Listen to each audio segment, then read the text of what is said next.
নমস্কাৰ বন্ধুসকল, মই হিৰেন। আজি আমি জানিম এই 2025 বৰ্ষৰ এই মাহটোত আপোনালোকৰ সম্পূৰ্ণ ৰাশিফলৰ বৰ্ণন। এই মাহটোত মীন ৰাশিৰ ব্যক্তিসকলে কেনেধৰণৰ ফলাফল লাভ কৰিব। প্ৰথমে মোৰ চেনেলটো আপোনালোকে ছাবস্ক্ৰাইব কৰি ল'ব, যাতে মোৰ পিছৰ ভিডিঅ'বিলাক আপোনালোকে সহজে লাভ কৰিব পাৰে। লগতে মোৰ ভিডিঅ' যদি ভাল লাগে তেন্তে লাইক আৰু শ্বেয়াৰ কৰিব, কমেণ্ট কৰি আপোনালোকৰ মনোভাৱ প্ৰকাশ কৰিব। এতিয়া আহোঁ মূল বিষয়লৈ। আজি আমি জানিম এই 2025 বৰ্ষৰ এই মাহটোত সম্পূৰ্ণ ৰাশিফলৰ বৰ্ণন। আমাৰ সকলোৰে মনত এটা কৌতূহল আছে যে আগন্তুক মাহটো আমাৰ বাবে কেনেকুৱা হ'ব। বহু ধৰণৰ প্ৰশ্ন আমাৰ মনত উদয় হয়, যেনে ব্যৱসায় বা চাকৰিৰ ক্ষেত্ৰত অগ্ৰগতি হ'বনে নহয়, বা কিবা নতুন প্ৰত্যাহ্বানৰ সন্মুখীন হ'বলগীয়া হ'ব নেকি, এনেধৰণৰ বহুতো প্ৰশ্ন। সেয়েহে আপোনালোকক এই ভিডিঅ'টোৰ জৰিয়তে ৰাশি আৰু ৰাশিফলৰ ওপৰত ভিত্তি কৰি ৰাশিফলৰ ওপৰত বিভিন্ন গ্ৰহ আৰু নক্ষত্ৰমণ্ডলৰ প্ৰভাৱ আৰু গতিবিধিৰ বিষয়ে অধ্যয়ন কৰিছোঁ। এই কথা মনত ৰাখি আমি আপোনালোকক এই 2025 বৰ্ষৰ এই মাহটোত ৰাশিফলৰ মতে সঠিক মূল্যায়ন কৰিছোঁ, যাতে আপোনালোকে সেই অনুসৰি প্ৰস্তুতি চলাব পাৰে। আপোনালোকে এই ভিডিঅ'ত আপোনালোকৰ পৰিয়াল, আৰ্থিক, কেৰিয়াৰ, শিক্ষা, প্ৰেম আৰু স্বাস্থ্যৰ লগতে আৰু বিভিন্ন তথ্য আপোনালোকে এই ভিডিঅ'ত লাভ কৰিব। ইয়াৰ দ্বাৰা আপুনি জানিব পাৰিব যে আপোনাৰ ৰাশিফলৰ অনুসৰি কি কি প্ৰস্তুতি চলাব লাগিব। গতিকে আপোনাৰ ৰাশিফল অনুসৰি প্ৰস্তুতি চলাওক। অৱশ্যে আপোনালোকক এইটো জনা উচিত যে এই ভিডিঅ'টোত দিয়া যি তথ্য, এই তথ্য কোনো ব্যক্তি হিচাপে নহয়, ৰাশিফলৰ ওপৰত হোৱা যি প্ৰভাৱ, সেই প্ৰভাৱৰ বিবেচনা অনুসৰিহে এই ভিডিঅ'ত উল্লেখ কৰা হৈছে এই সকলোবোৰ তথ্য। গতিকে এনেদৰে আপুনি আপোনাৰ জীৱনত ঘটিব পৰা সকলো কথাৰ তথ্য লাভ কৰক।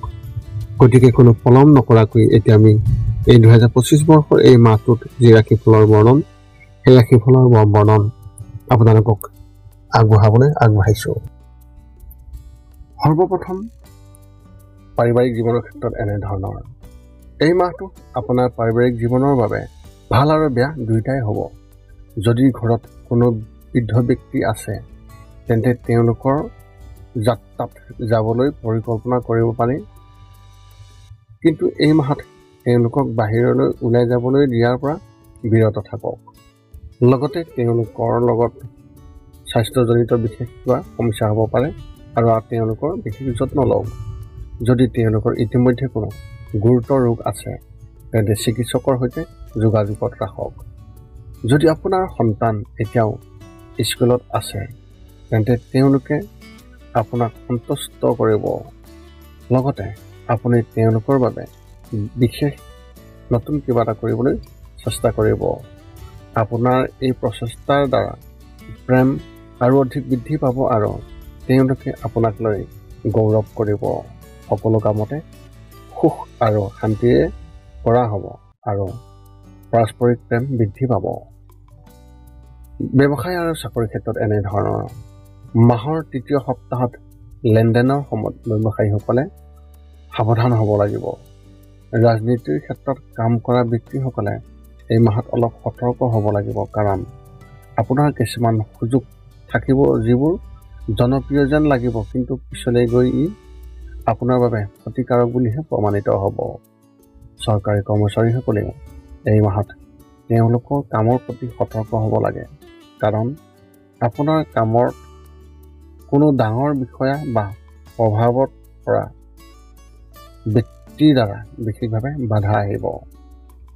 এনে পৰিস্থিতিত তেওঁলোকৰ লগত জড়িত হৈ পৰাৰ পৰা বিৰত থাকক, নহ'লে এই সমস্যাই ডাঙৰ ৰূপ ল'ব, যিয়ে আপোনালোকৰ বাবে অসুবিধাৰ সৃষ্টি কৰিব। শিক্ষা আৰু কেৰিয়াৰ ক্ষেত্ৰত এনেধৰণৰ।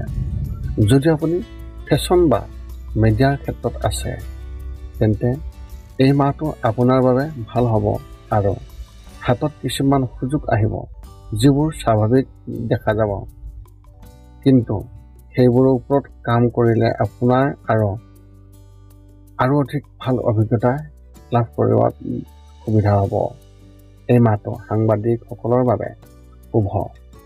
অভিযান্ত্ৰিকত অধ্যয়ন কৰা লোকসকলে তেওঁলোকৰ প্ৰকল্পটোৰ বাবে বিশেষভাৱে চিন্তিত হ'ব পাৰে। যদি আপুনি চৰকাৰী পৰীক্ষাৰ বাবে প্ৰস্তুতি চলাই আছে, তেন্তে এই মাহত অলপ সাৱধান হওক, কাৰণ কোনোবাই আপোনাক বিভ্ৰান্ত কৰিবলৈ চেষ্টা কৰিব।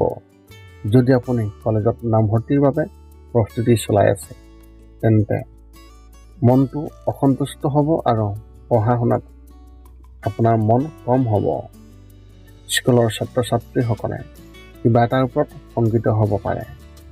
প্ৰেমৰ ক্ষেত্ৰত এনেধৰণৰ, যদি আপুনি আপোনাৰ প্ৰেমিকৰ সৈতে বিবাহৰ কথা আলোচনা কৰিছে, তেন্তে তেওঁ বা তাই হয়তো আবদ্ধ হৈ পৰিব।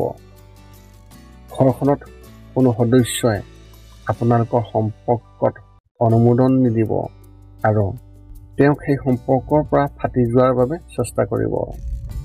অবিবাহিত ব্যক্তিসকলে বন্ধুৰ পৰিয়ালৰ এজন সদস্যৰ ওপৰত আকৰ্ষণৰ ভাৱ লাভ কৰিব, কিন্তু তেওঁলোকে তেওঁলোকক ক'ব নোৱাৰিব। যদি আপুনি বিবাহিত হৈছে, তেন্তে এই মাহত আপোনাৰ প্ৰেম জীৱনৰ বাবে শুভ হ'ব। দুয়ো মিলি পৰিয়ালৰ সদস্যৰ বাবে বিশেষ কিবা এটা কৰিবলৈ চেষ্টা কৰিব। এই মাহত আপোনালোক দুয়োৰে মাজত এনে কিছুমান কাণ্ড সংঘটিত হ'ব, যিবোৰ পিছলৈ স্মৰণীয় আৰু মধুৰ অভিজ্ঞতা হ'ব। স্বাস্থ্যৰ ক্ষেত্ৰত এনেধৰণৰ, মাহটোৰ প্ৰথম সপ্তাহত ডিঙিৰ বিষ আৰু খিচিকনিৰ লগত জড়িত সমস্যা হ'ব পাৰে। ইয়াৰ বাবে শুই উঠাৰ পিছত গৰম পানী খোৱাৰ অভ্যাস কৰিলে অতি ভাল হ'ব। মাহৰ দ্বিতীয় আৰু তৃতীয় সপ্তাহটো ঠিকেই হ'ব, কিন্তু তৃতীয় সপ্তাহত দুৰ্ঘটনা হ'ব পাৰে, গতিকে সাৱধান হওক।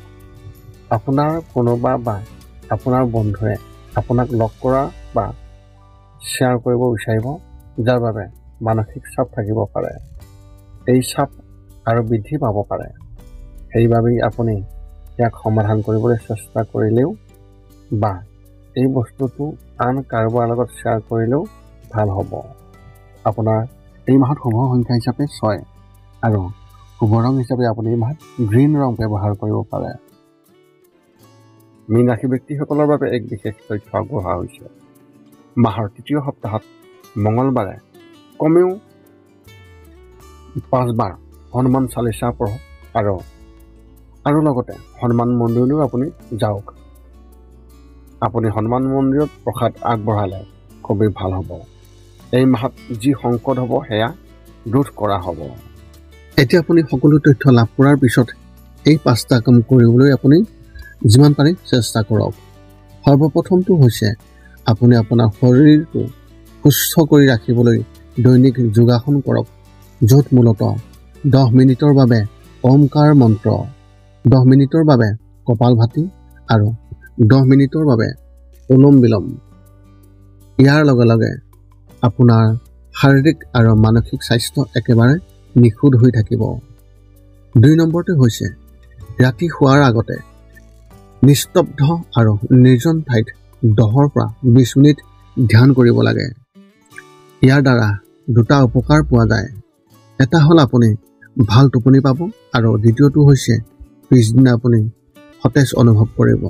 ধ্যান কৰি থাকোঁতে মধ্যমীয়া শব্দৰ শান্ত সংগীতো আপুনি শুনিব পাৰে। 3 নম্বৰটো হৈছে প্ৰতি মংগলবাৰে পুৱা নিশ্চয় হনুমান চালিচা পাঠ কৰক আৰু হনুমান মন্দিৰ দৰ্শন কৰক, নতুবা আপুনি বিষ্ণু মন্দিৰ দৰ্শন কৰক। ইয়াৰ দ্বাৰা আপোনাৰ আৰু আপোনাৰ পৰিয়ালৰ যিকোনো সদস্যৰ সংকট দূৰ হ'ব আৰু সদায় সুখ আৰু শান্তি থাকিব। 4 নম্বৰটো হৈছে ঘৰৰ বাহিৰত গৰু আৰু কুকুৰক প্ৰতিদিনে আপুনি পাৰিলে খাদ্য খুৱাব লাগে। খাদ্য খোৱাওক আৰু যদি পাৰে চৰাই চিৰিকটি আদিকো খাদ্য আৰু পানীৰ যোগান ধৰক।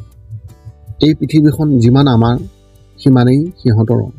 নিতৌ ইহঁতক খুৱাই আমি তেওঁলোকৰ পৰা এক আশীৰ্বাদ লাভ কৰিব পাৰোঁ আৰু আমাৰ ওপৰত থকা গ্ৰহবোৰৰ কুপ্ৰভাৱ দূৰ হ'ব। সদশেষত 5 নম্বৰটো হৈছে আপুনি পাৰিলে মাজে মাজে চৌপাশৰ দুখীয়া ব্যক্তিসকলক আপুনি পাৰিলে সহায় কৰক আৰু ভোকাতুৰ ব্যক্তিসকলক আপুনি পাৰিলে খুৱাবলৈ চেষ্টা কৰক। এয়া আছিল এই 2025 বৰ্ষৰ ফেব্ৰুৱাৰী মাহটোত লাভ কৰিবলগীয়া মীন ৰাশি ব্যক্তিসকলৰ সম্পূৰ্ণ ৰাশিফলৰ বৰ্ণন। যদি আপোনাৰ মনত এতিয়াও জ্যোতিষ সম্বন্ধীয় কিবা প্ৰশ্ন আছে তেন্তে আপোনালোকে এই ভিডিঅ'টোৰ তলত কমেণ্ট কৰি আমাক অৱগত কৰাওক, যাতে আমি আপোনালোকক সেই প্ৰশ্নৰ উত্তৰ অতি সোনকালে দিবলৈ আমি সুবিধা পাওঁ। আৰু এই ভিডিঅ' যদি ভাল লাগে তেন্তে আপোনালোকে এই চেনেলটো ছাবস্ক্ৰাইব কৰিব আৰু লগতে লাইক শ্বেয়াৰ কমেণ্ট কৰিব। পুনৰ লগ পাম অন্য এটা ভিডিঅ'ত। আজিলৈ ধন্যবাদ।